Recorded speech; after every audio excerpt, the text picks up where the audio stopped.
Continues to recover from the events of these last few weeks. Memphians are trying to learn how to cope and are wanting change. A community hurting. It's just sad. I can't have no reaction. I'm fed up with this. Fed up with this. That's all. Just fed up with it. It's time for a change. Due to senseless acts of violence across the city Wednesday night. I can't imagine the grief. I mean, it's telling my roommate that is like the most selfish thing you can do. A violent night that many are still processing.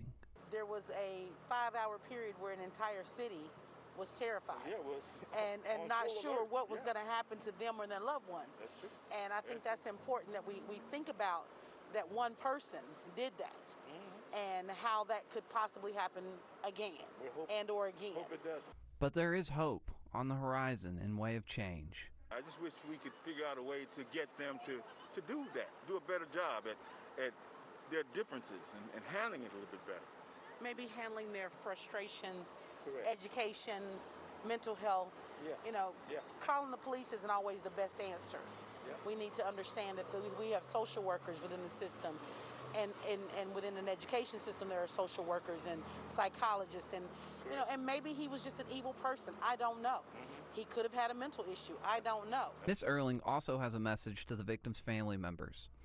She hopes that they are provided with a sense of peace that passes all understanding. Unfortunately, it's a situation that could not have been prevented no matter what you did, because you didn't know what was coming. And you don't know what you don't know.